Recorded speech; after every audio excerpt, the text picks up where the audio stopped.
Глава 9. Честно смотреть на наши недостатки. Несомненно, неразумно закрывать глаза на существующие в церкви грехи, в которых повинны многие. Прятать голову в песок, как это делает страус во время опасности, ничего не даст. Голос предостережения должен быть услышан всеми. Режущая правда должна раздаваться в церкви, достигая всех сердец, но она в то же самое время должна преподноситься с любовью и заботой о тех, кто были ослеплены сатаной. В церкви были, есть и будут верные члены, которые никогда не изменят принципам истины. Закваска благочестия еще не утратила своей силы. В то время, когда грех будет все больше увеличиваться, группа людей, ходящих во свете, будет воздыхать и вопиять о всех мерзостях, совершающихся вокруг. Но более всего их молитвы будут возноситься за церковь, потому что ее члены поступают как мир. Серьезные молитвы этих немногих верных детей Божьих не будут напрасны.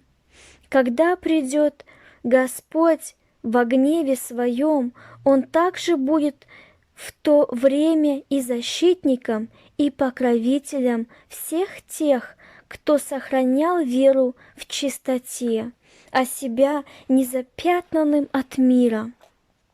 Наступит час, когда Господь отомстит за своих избранных, взывающих к Нему день и ночь. Свидетельство, том 5, страница 210. Это высказывание сестры Уайт типично для многих ее работ, где она выделяет малую группу внутри остатка, которая откажется последовать за остальной церковью, чьи члены поступают точно так, как в мире. Из этих высказываний ясно, что внутри остатка существует еще остаток, который видит нарушение высоких нравственных норм и выступает ясно и определенно против движения церкви в сторону мира. Сегодня Бог ищет тех, кто будут непреклонны к греху. Какая радость, что для Божией милости нет никаких ограничений.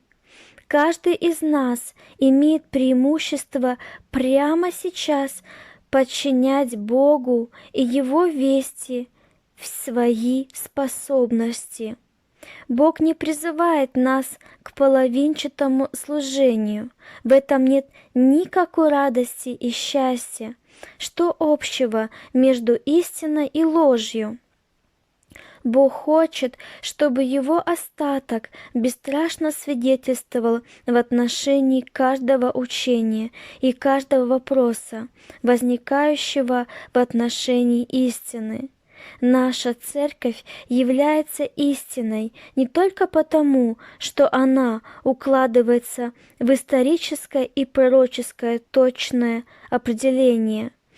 Она истина и останется такой только в том случае, если будет продолжать проповедовать и выполнять на практике основы христианской жизни в полном соответствии со свидетельством Божьего Духа. Мы не можем чувствовать никакой уверенности в служении лишь только из-за того, что принадлежим к истинной церкви.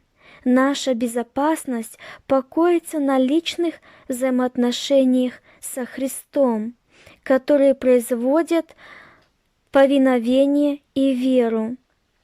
Чрезвычайная духовная гордость уничтожила древний Израиль То же самое может случиться и с церковью адвентистов седьмого дня сегодня и оказаться для нее большим несчастьем. Сестра Уайт несколько раз упоминала о верной малой группе внутри церкви остатка. Они воздыхают и плачут о всех мерзостях, совершающихся среди него. Иезекииля 9:4. Эти скорбящие люди проповедовали слово жизни. Они наставляли, обличали, советовали и умоляли. Некоторые из прежних хулителей имени Божьего раскаялись и смирились пред Ним. Но слава Господня отошла от Израиля, хотя многие все еще продолжают сохранять внешнюю форму религии, но Его сила и присутствие оставило их. В то время, когда Его гнев будет изливаться в судах, эти скромные, преданные последователи Христа будут отличаться от всего остального мира душевной агонией, выраженной в молениях, рыданиях, обличениях и предостережениях. В то время, когда другие будут набрасывать покрывало на существующее зло и оправдывать царящее повсюду большое нечестие, те, кто имеет ревность по Божьей чести и любовь к душам, не будут покупать себе мир за счет благосклонного отношения к себе со стороны других. Их праведная душа каждый раз глубоко страдает от совершающегося вокруг них беззакония и несчастья. Они бессильны приостановить поток беззакония, и сердце их от этого глубоко страдает и болит. Они рыдают перед Богом, когда видят, как презренна религия в домах тех, кто получил большой свет. Они рыдают и тяжело страдают от того, что гордость, алчность, эгоизм и обман заняли свое место в церкви. Дух Божий, несущий с собой обличение, попран ногами, в то время, как слуги сатаны торжествуют. Бог обесчещен, и истина утратила свою силу и влияние. Свидетельство, том 5, страница 211. О, какая ответственность возлагается на стража, стоящего на стенах Сиона! И как ревностно мы должны изучать Библию и молиться, чтобы оказаться в этой малой группе, которая плачет о грехах церкви. Приближаясь ко времени запечатления, как ясно мы видим исполнение всего того, что было описано сестрой Уайт.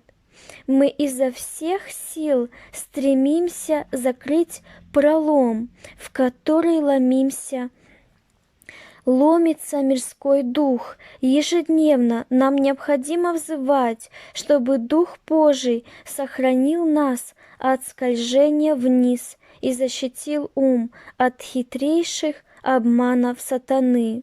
Но кто способен к всему? Как один из стражей на стене, я несу ответственность перед Богом за любую душу, которую не предостерег от приближающегося неприятеля. Мое сердце скорбит, когда я вижу, что происходит в церкви, а я так мало что могу сделать. Что может быть сделано, чтобы вернуть нашу церковь к тому образу, образцу, который так ясно показан в Священном Писании и вдохновленных трудах Духа пророчества? медицинская работа в церкви идет по тому направлению, о котором мы были предупреждены много лет тому назад, что это опасное и неправильное направление.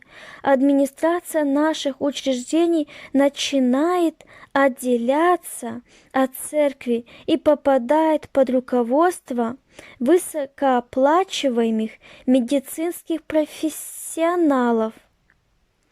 Тем самым широко открываются ворота для мирского духа. В этих медицинских заведениях происходит позорное соревнование с миром, чтобы стать самым большими и привлекательными медицинскими учреждениями, привлекая как можно большее число больных. Ни в одной книге Духа Пророчества нет указаний для возведения или организации таких больших учреждений. Вновь и вновь Дух Пророчества предостерегает не соревноваться с миром в этой области. Маленькие сельские санатории, где могли бы на практике применяться истинные основы реформы здоровья, вот что было истинной вестью, которую получила сестра Уайт от Бога.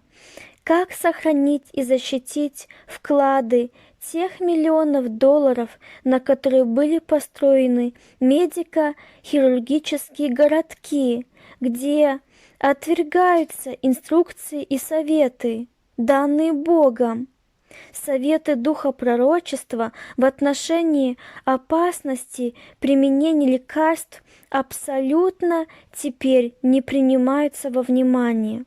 В большинстве наших огромных госпиталей и медицинских центров нет никакого различия от мира в подходе к лечению болезней. Мои две последние евангельские кампании проходили в больших городах, где расположены два разросшихся наших адвентистских госпитальных городка. Я часто обедал в кафетерии этих городских учреждений. Вообразите мое удивление и досаду, когда в меню обнаружил мясо, приготовленное в одном из этих адвентистских кафетериев. Я был вынужден каждый день спрашивать у служащих, чтобы они мне указывали вегетарианские блюда, в отличие от мясных. В другом госпитале в кафетерии не готовили мясо, но в зале стояла громадная кофеварка-автомат. В субботу публика, как и в обычный рабочий день, покупала пищу за деньги, расплачиваясь наличными у кассы, точно так же, как они делали это в обычный день недели. Даже хотя у меня и была карточка гостя, но до чего прискорбно и стыдно видеть, как адвентисты седьмого дня по субботам работают, как обычный день недели. Я помню, как несколько лет тому назад в наших кафетериях по субботам никто не обедал, если у него не было обеденного билета. Никаких денежных операций, купли и продажи не производилось по субботам в наших учреждениях. Мое сердце также болит, когда я наблюдаю за появлением подобных отступлений в наших издательствах и воспитательных учреждениях. Я знаю, как стали чувствительны наши педагоги и руководители отделов образования на малейшее замечание в их сторону, но я все еще сошлюсь на открытое заявление доктора Винтона Бивина, сделанное в журнале «Adventist Review» 27 сентября 1984 года, где он сообщает, что 40-45% юношей-студентов в адвентистских учебных заведений Северной Америки пьют пиво, вино и виски. Некоторые, несомненно, будут шумно протестовать против этого заявления. Но это факт, и кто может быть лучше осведомлен в этой области, чем доктор Бивен? Он был признанным авторитетом в исследованиях в течение многих лет и сделал заявление на первом заседании Совета об этом факте в Институте алкоголизма и наркомании при университете имени Эндрюса. Я знаю, что у нас есть самые лучшие в мире христиане-преподаватели, мужчины и женщины, искренне посвятившие себя на работу развития христианского характера у нашей адвентистской молодежи, но они ежедневно подвергаются давлению, ограничению со стороны всевозможных советов, родителей, администраторов и самой молодежи. Учителя церкви АСД заслуживают намного большей чести и признательности за их нелегкий, посвященный, почтенный труд. Все же кое-где вдоль пограничной линии, отделяющей нашу церковь от мира, мы видим следы отступлений, проникающих в наш стан. Поэтому многие из высоких норм и правил церкви, которые однажды ограждали нас и наши учебные центры, совершенно теряют свое значение. На основании заявления, сделанного в журнале «Ревью», если бы наши учебные заведения все еще придерживались правил и положений недавнего прошлого, то почти половину мужского состава учебных заведений должны были бы немедленно отчислить за употребление алкоголя.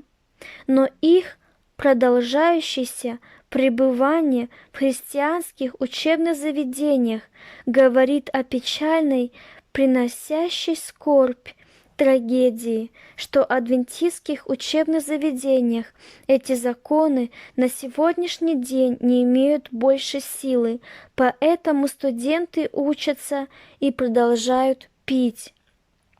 Если доктор Бивен прав в своих цифрах и фактах, то мы приспосабливаем наши правила, чтобы точно отвечать лаодикийскому образу жизни, или наши уважаемые педагоги и руководители не знают, что происходит у них прямо под носом.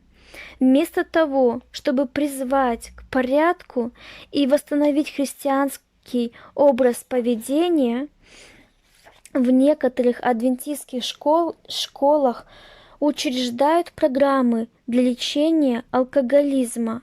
Сами по себе эти программы неплохие, но в результате этого адвентистское учебное заведение превращается в профилакторий для лечения алкоголиков. В каждом учреждении церкви АСД необходимо поднять должный моральный уровень. Не свидетельствует ли тот факт, что снисходительное отношение к пьянству со стороны адвентистского руководства имеет подобное отношение и другим трудным вопросам в церкви? Посмотрите на уровень развода в церкви Остатка. Он почти равен мирскому. Посмотрите и подумайте о быстроте изменения отношения к посещению кинотеатров, абортам, гомосексуализму. Исторические библейские положения искусственно нейтрализуются учеными исследованиями, основанными на волнующих душу призывах к честности, равенству и справедливости. Нам необходимы чувства, но намного больше нам необходимо стоять на ясно очерченных давно утвержденных, вдохновленных библейских истинах, которые служили нам более 125 лет.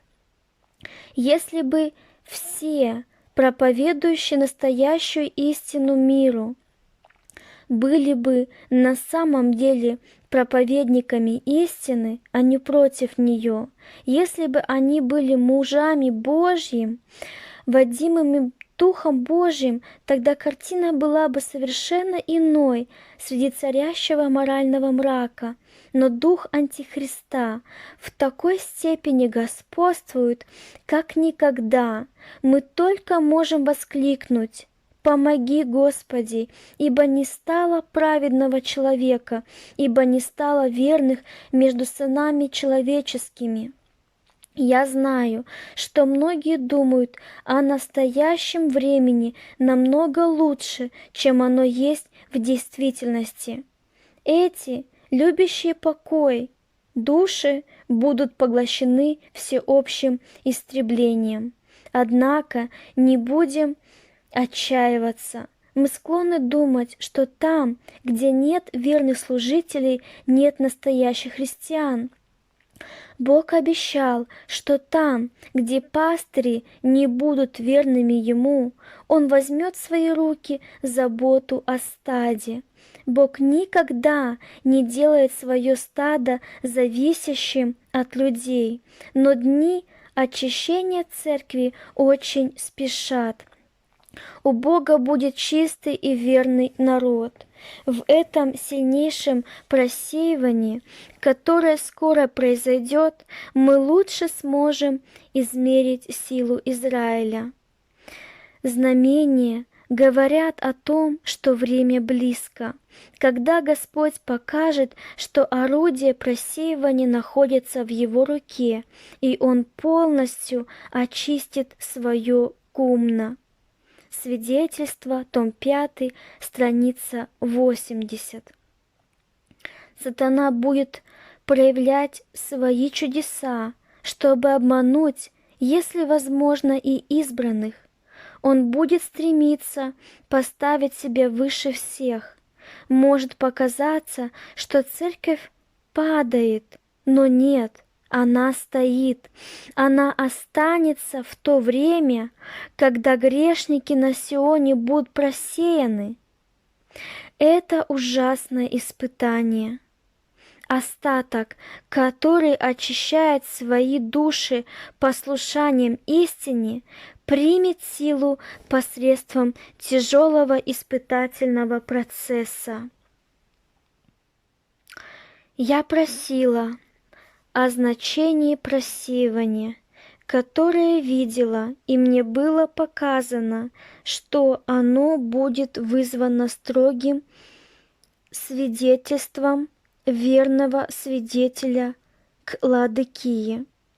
Некоторые не примут этого строгого свидетельства. Они восстанут против него, и это вызовет просеивание среди народа Божьего. Ранние произведения, страница 270.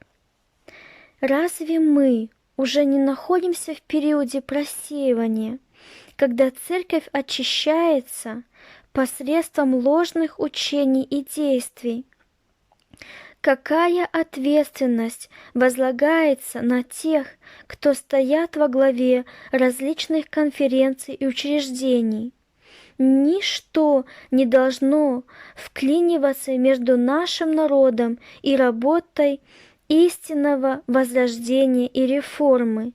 Ни одна организационная работа не должна превращаться в камни преткновения на пути очистительного процесса. Некоторые убеждают нас сегодня, что лучше просто не замечать и не обращать внимания на отступнические статьи в молодежных газетах, которые критикуют наши исторические высокие христианские нравственные требования. Лучше хранить молчание, когда ученые мужи наших учебных заведений будут опубликовывать свои взгляды, отвергая шеститысячелетнюю историю Земли. Это ли лучшая позиция? Выполнит ли истинный свидетель свою работу, когда церковь будет следовать такому направлению?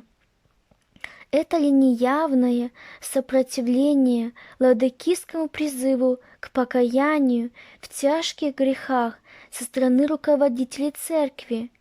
Для тех, кто спокойно следует такому направлению действий, в адвентистской церкви неминуемо грозит гибель. Продолжать держать на работе в церкви учителей, проповедников или администраторов, которые не признают высокие нравственные нормы и основы вероучения, означает уничтожение возрождения и реформы, и руководителям, ведущим такую политику, нет доверия со стороны народа Божьего. Если люди проповедуют вразрез с истиной, они не должны больше оставаться глашатаями ее. В этом просто нет смысла. Такое положение вещей ставит церковь во враждующее положение с ее собственными лучшими духовными интересами. Послушайте слова двух бывших президентов Генеральной конференции, когда они наблюдали, как Дух мира проникал в церковь в их дни. «Я обеспокоен тем направлением, какое принимает наша образовательная и воспитательная работа. Все более и более я обеспокоен действительным положением, а именно в образовательной и воспитательной работе наших служителей и преподавателей. Мы все более и более склоняемся к мирским обычаям и все менее и менее подчиняемся Богу». Уотсон, Ревьюн Геррет, 1935 год. Пришло время для настоящей реформации. То, в чем мы сегодня нуждаемся, это в людях, возрожденных новой духовной силой, в церкви реформированной и отделенной от мира. В церковь вошло равнодушие, беззаботность, что достойно крайне сожаления. Макалани, Ревьюн Геррет, 1936 год.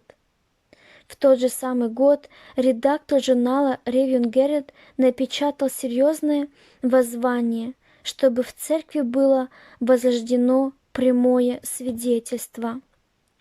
Если наши сердца истомятся, а язык перестанет исполнять предназначенную ему работу, и мы не сможем провозгласить все наставления Божии, выступая против греха и церкви, независимо от того, что может быть облечен в нем, мы потеряем нашу силу, и небо поставит на наше место других, которые верно выполнят порученную им работу. Вилькокс, Ревьюн Геррет, 1936 год. Сегодня таких честных признаний со стороны церковных руководителей почти никто не читал и не слышал. Администраторы, служители и рядовые члены разочарованы, когда видят особые недостатки среди церкви остатка. Но именно сильное, прямое свидетельство затронет сердца наших членов и призовет их переживать за свое духовное состояние и состояние церкви. Ничто так быстро не восстанавливает доверие и уважение к руководству Церкви, как искреннее, открытое признание со стороны руководства в грехах и отступлении, а также явное их желание восстановить истину.